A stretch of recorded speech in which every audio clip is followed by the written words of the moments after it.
holy shit, I think I've broke Outbound. I finally figured out a way to literally generate meetings 3, 4, 5 times more effectively than your typical SDR or AE. Most people are out there, email, cold call, LinkedIn touch points, and these are still like really valuable plays. Trust me, we're implementing these for our, internally at Scaled. We're implementing these for our clients 100%. But today, I'm going to give you the secret that is literally going to change your outbound forever. I guarantee it.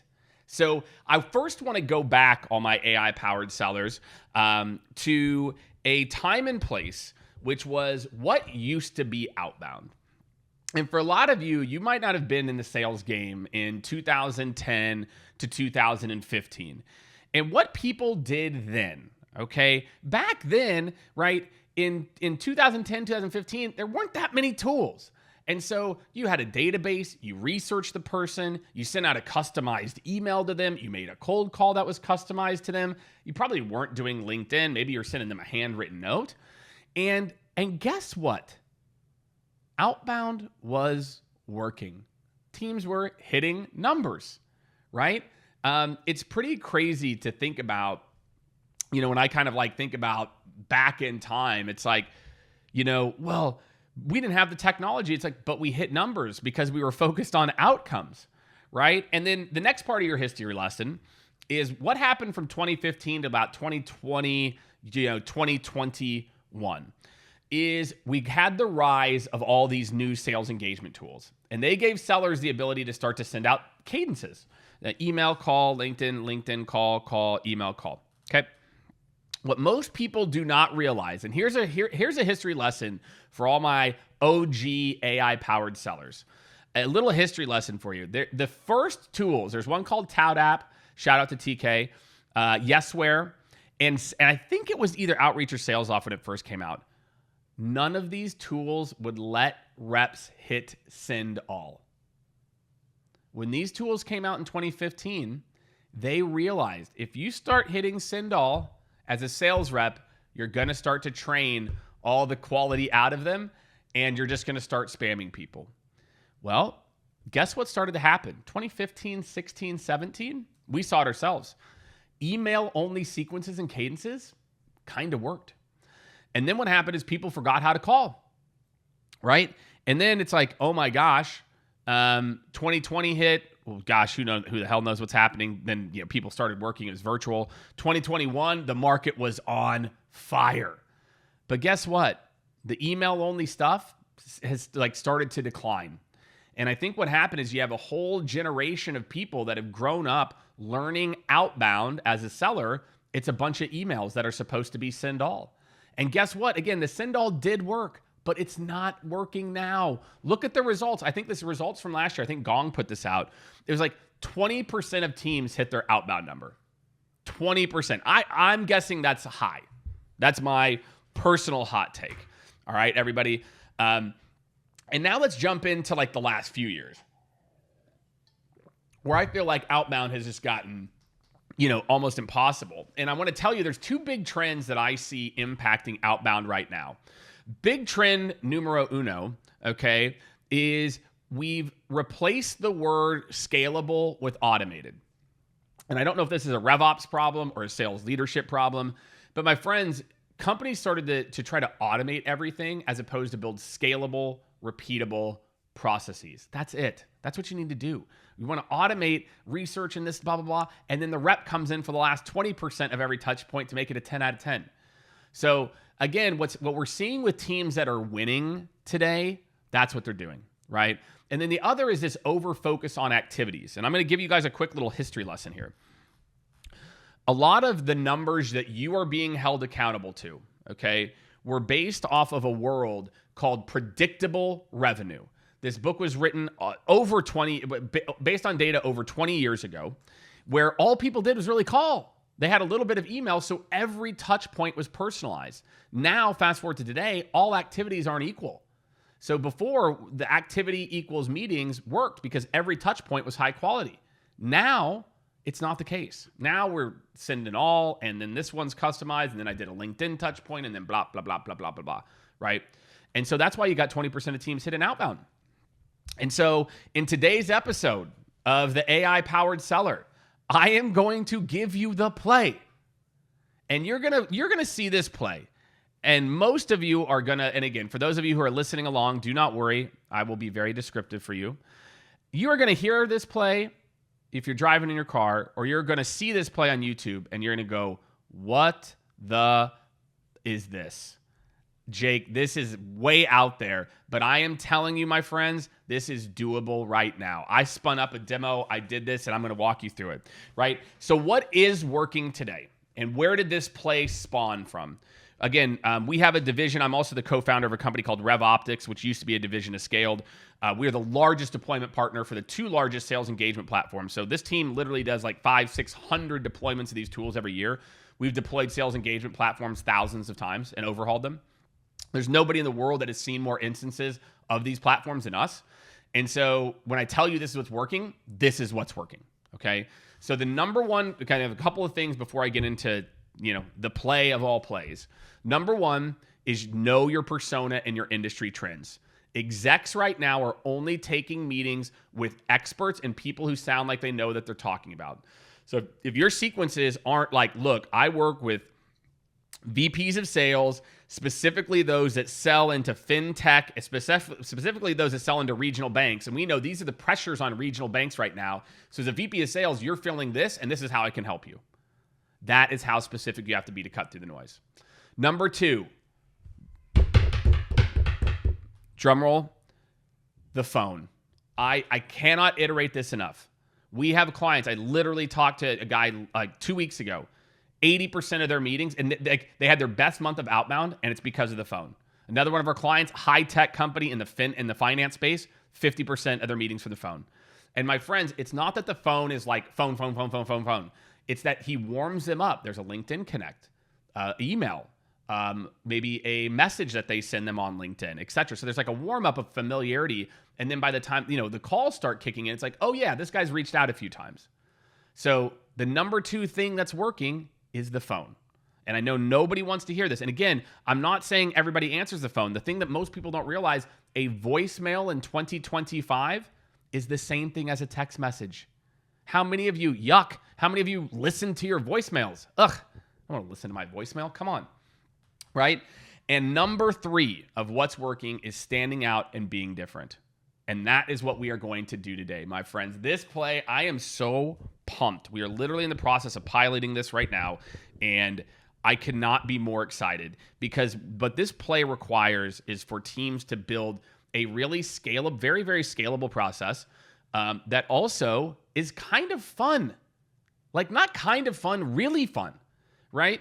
And so whenever when you think about, lighting your pipeline on fire, you are lighting your pipeline on fire if you are trying to focus on account coverage as your North Star versus booking freaking meetings.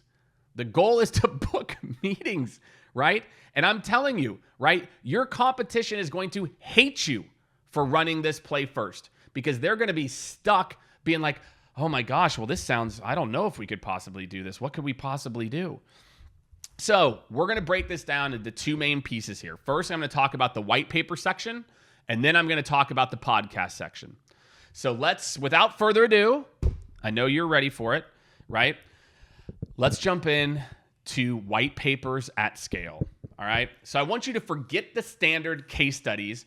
Prospects don't want another generic PDF. They want custom insights about their business that sounds like you read their mind. And my friends, this is how we're going to do it. All right, so let's jump into it. So we are going to go first to one of my very good friends here. We are going to go to ChatGPT. You know it, you love it, just like I do as well too.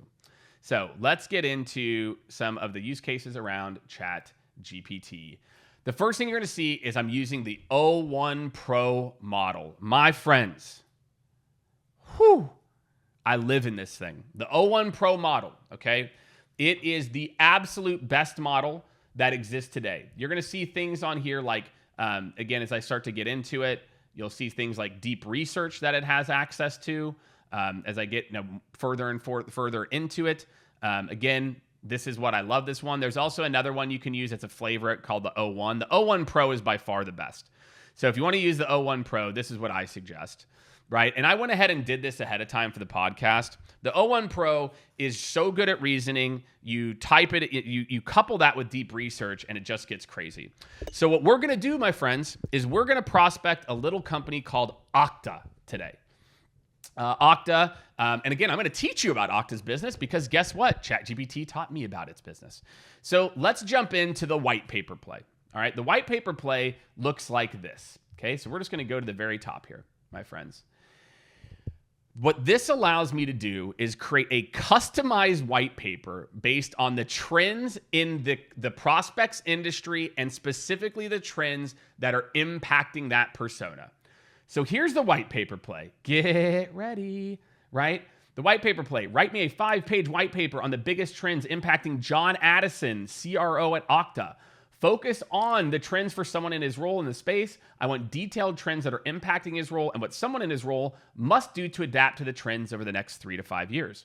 Then, this is what I love about deep research. It asks you follow-up questions. Okay, should the white paper focus on Okta? Should it focus on broader SaaS trends for CROs? Do you want it to talk about competitors? Should we assume that this is meant for internal or external usage? And what do you want the tone to be? Guys, I want you to think about the play I'm talking about. We are teeing up a white paper to be sent to a prospect that is going to educate, that is going to show them how I understand their space and trends in their industry. I want you to think about, and I'm going to show you here as we scroll down. It took 10 minutes. It cited 29 sources and developed a 5-page white paper prepared for John Addison on emerging trends in identity and SaaS revenue, a 5-year outlook for the CRO. Okay? And then I read through it. Look, it created tables. It's citing all these crazy sources, right? And again, for those of you who can't see, I'm literally just scrolling like pages of rich, insane content, right, as a part of this. And then I finished reading it, and I was like, and I wanted to show you guys this because I think it's important. I was like, look at all the sources. Here's the sources. So again, when people ask me shit about, oh, does it hallucinate? I'm like, it's citing its sources. It literally pulled in articles from LinkedIn. It's crazy, right? I'm like, hey, this is a little too long, and make it stronger ending on why they should partner with us. So I was like, hey, why should John Addison work with Scaled, right, as a part of this? So simplify, make it stronger, blah, blah, blah. Do you want the ending to include a direct CTA? I'm like, yeah, and my name's Jake Dunlap, obviously. Okay, here you go. It took another 10 minutes. So again, we've taken 20 minutes now, right? The CRO evolution, top 5 trends shaping revenue leadership and identity cyber security. Guys, look at this stuff. Okay, generative AI is facing this. John, as a chief revenue, you operate in a rapidly evolving identity, cybersecurity, SaaS landscape. To drive go-to-market innovation, revenue growth, and competitive edge, you must anticipate and leverage key trends, redefining the role. This white paper highlights 5 critical trends that a CRO of identity management company is going to face, right? Number 1, AI-powered revenue operations. The vision is this. Here's what you need to know as a CRO, especially what's impacting your space, right? As a CRO, here's the things that you need to be thinking about around that. Next, digital first buying and cloud marketplaces. B2B buyers now demand the convenience of digital self-service, right? For you as a CRO, here's what you should do, right? And then it goes through 2 more of these as a part of this. Then at the end, there's a nice little, multi-stakeholder deal management and value-based selling. Yes, please. I think we all know that that's a real thing. And then at the very end, it says why Scaled's the right partner. Here's what you guys are facing. The good news is we can help you with these exact trends as a part of this. We're your partner. Let's connect, etc. Here's how we can help you. And again, I could take this a step further and say something like, hey, go ahead and weave in a little bit more Scaled. The first version actually weaved in a lot more Scaled. So it was a little, I don't know. I felt that was a little too salesy as a part of it. So here's what I want you to, here's the play. This is the first thing you're going to send in your touch point. You're going to send a triangulated white paper. This one took 20 minutes. Usually it doesn't take this long. Usually it takes maybe like 5 to 10 minutes. So I'm taking this, and we can just do how many hours are there in a workday. Let's say there are 8 hours. Let's say it takes me 20 minutes to send this, and then 5 minutes or 10 minutes to write the email. It's 30 minutes. So in an 8-hour day, I could send out 16 white papers, right? Maybe I take a little break. Let's call it, my boss, 12 customized white papers a day. Guys, think about this. Compared to what you are sending out now, okay? Compared to what you're sending out, how much better is this, right? So this is step one of the play, is you are going to have your SDR team, or you're as an account executive, you are going to start to send out 12 plus white papers a day. And like I said, this one took longer. I think you could focus on 10 because you're going to also need to create what I'm going to talk to you about next as a part of this. So this is the white paper play. The future of Outbound is sending hyper-targeted, industry-relevant, trend-to-the-persona-based insights, triangulating with how you can solve, okay? When I show people this, the next question, well, Jake, how soon till everybody's doing this? Nobody is doing this now, so that means like 2 to 3 years. So for all my sellers out there, go pay for ChatGPT, definitely the paid version. If you want to upgrade to the O1 Pro, and send out 10 to 12 white papers a day. Hey, John, here's what I saw. And I could even follow up with John number 2. Hey, John, I think, I triangulated this a little bit further, and I put together just a one-pager on this trend and how I can help you solve with this.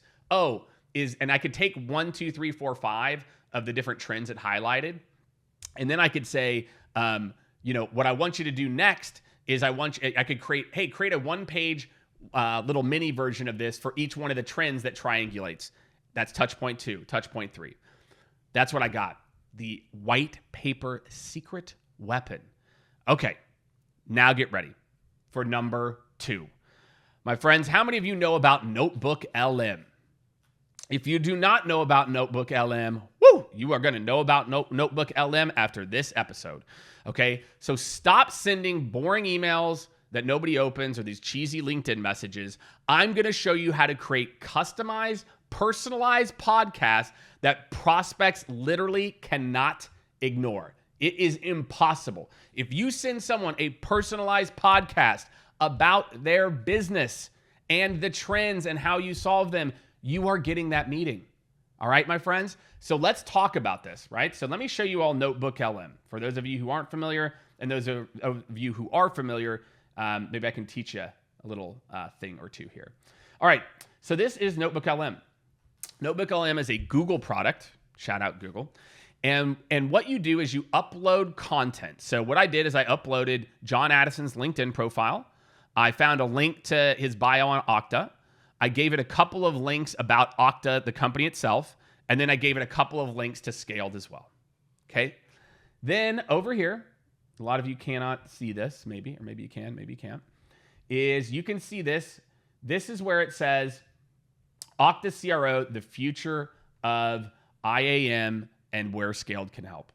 What happens right here is you click the button that says generate. Okay, so for those of you who are listening along, you go to Notebook LM, you upload very specific content.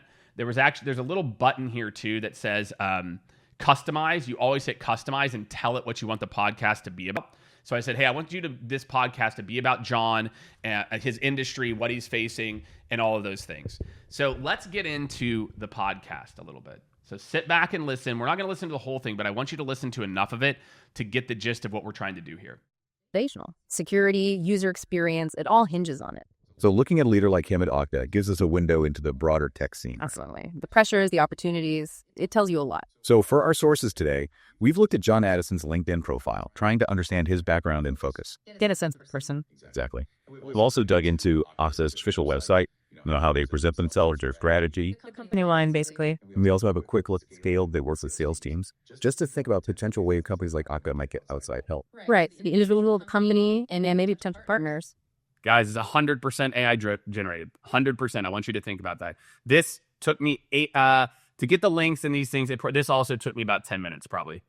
Gives you a rounded view. So for you listening, whether you're in sales, tech, leadership, understanding what's happening in a company like Okta, the challenges for someone like John Addison, it just provides really valuable context. It's about spotting those patterns, Even things rarely happen in isolation. Our mission today is pretty simple.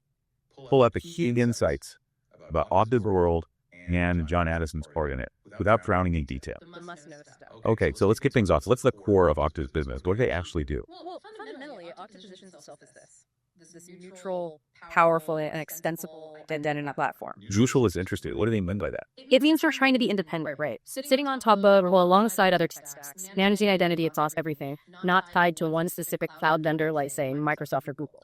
Okay, so flexibility. But does that neutrality ever become a challenge? Maybe?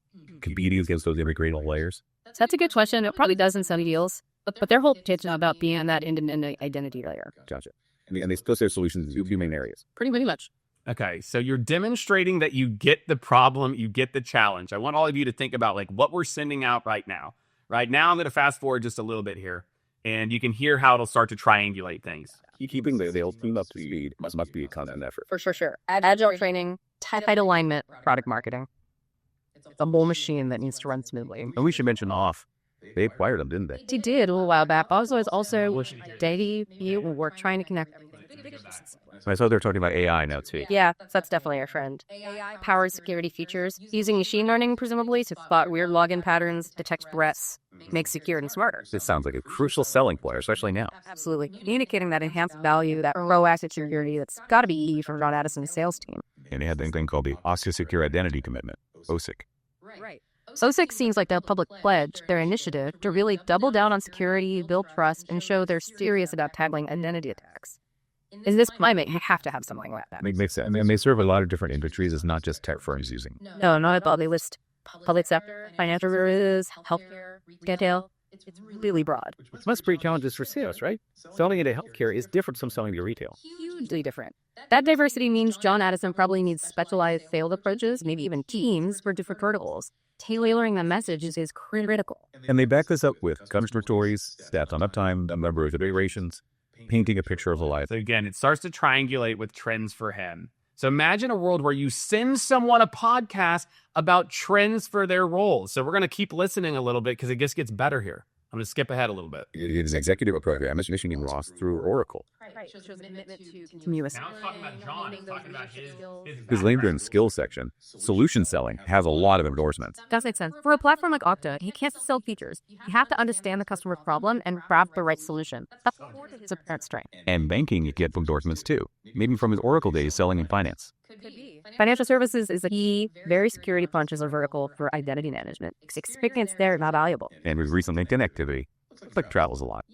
Posts about visiting customers or partners in City, Tokyo underscores the global nature of the job and suggests he's easy hands-on with an international market. Guys, imagine how much better this is than your email sending.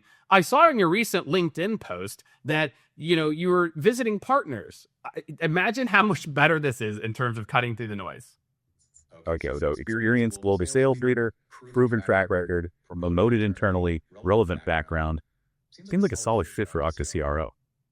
Now let's connect the dots. How do Okta's trends impact his job?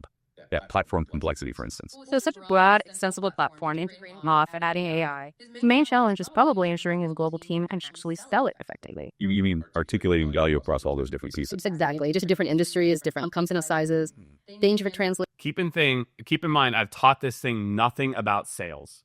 I've taught it nothing about value selling, nothing. Right? And then here's the kicker. Business outcome is healthcare, finance, retail. Yes. RevOps is all about making the entire revenue engine function for their specific needs, streamlining the sales process so opportunities aren't lost, optimizing the whole funnel. So navigating platform complexity, global markets, building a top team, focusing on customer value, capitalizing on high demand. Lots on his plate. A classic CRO challenge set, really, but amplified by ACE's scale and the criticality of identity management. Which brings us to the potential role of external help, like Scaled. What do they do? Well, Scaled positions themselves as specialists in sales transformation for B2B companies, helping build as if they best-in-class sales orgs. Okay, so strategy, growth, fixing the revenue problem. Yeah, they talk about an end-to-end strategy, driving scale for growth, optimizing revenue operations, RevOps, and refining go-to-market strategies. RevOps and go-to-market. Those sound relevant given Oz's situation. Potentially, yes. RevOps is all about making the entire revenue engine or marketing, sales, service work together smoothly and efficiently. Go-to-market is how you actually reach and sell with your target customers. Thinking about Okta's global growth plans and platform complexity, how could Scale's strategy expertise potentially help John Addison? They could offer that outside perspective, maybe help refine Okta's global sales strategy to better align where market sits, Or figure out the best way to position the combined offering across different regions and industries. Spotting blind spots, maybe suggesting new ways to segment the market. Something like that. An external view can be valuable. What about John's goal of that unstoppable team? Could Scale help there? They're focused on sales training, co-coaching, process optimization that could directly support building team effectiveness, implementing best practices, new techniques, making your workflow customer expectations, and intense market demand. And why should someone like you care about this, even if they aren't in identity management? Because the dynamics of the tech shift, your leadership challenges, global strategy questions, they reflect broader trends you see across the tech industry and beyond. Oh, friends. So there you go. You have the second play, the personalized podcast play. All right. So again, this took me about, I think, 10 minutes to pull together like all the links and everything, like just that I needed to feed it. But again, I want you to imagine this play, friends. Imagine a play where you go customized white paper, triangulated on industry trends, touch point 1. Customized podcast, touch point 2. Nobody, like, my friends, it is so easy right now to cut through the noise. Again, I gave you the third way that people are winning, and it's being clever. And so that is the goal here, y'all, is that hopefully in this episode of AI-Powered Seller, my friends, the Outbound playbook has officially been rewritten. It's now your turn to take action and do something about it. If you don't, your competitors are listening to this podcast. We got a lot of people listening to this podcast trying to stay up to speed on AI. This hopefully is one of the most tactical shows I feel like we've done. And what I want all of you to do, my call to action for all of you, is I want you to go and test this. I want you to go to Notebook LM. I want you to sign up. I want you to go to ChatGPT, the 01, sign up for a trial. Make sure you click deep research and try it out and build a white paper. I want you to think about how much you're going to crush the competition. The SDR and AE outbound player of the future is we're going to have teams sending out 10 new white papers a day and 10 customized podcasts every single day and absolutely destroying the competition. So my friends, I hope that you got value out of this. If you're listening along, definitely go check out on YouTube. You can see some of the screenshots and some of the things that I was showing. If you're on YouTube, make sure you like and subscribe, to the channel where we're always sharing these AI-powered use cases and insights. Make sure if you're listening, make sure to subscribe on your favorite platform so you always get notified whenever a new episode comes out. So that, my friends, is another episode of the AI-Powered Seller in the books. Last but not least, make sure you sign up for the AI-Powered Seller newsletter. Brian on our team puts a lot of effort into that. It goes out. It's absolutely free. It also talked a little bit about our AI-Powered Seller community, where we've got a lot of videos and other things where you can go and learn the latest and greatest. You can also, obviously, if you're not on YouTube, make sure you subscribe to the channel so you can see the latest and greatest AI-Powered Seller videos. So that's what I got, everybody. The future is here. Outbound is officially broken. I just broke Outbound because this is the future. It is being clever. It is turning on your brain. It is sending out 10 white papers and 10 podcasts a day and not 100 send all emails. That's all I got for everybody. We'll see you on the next one.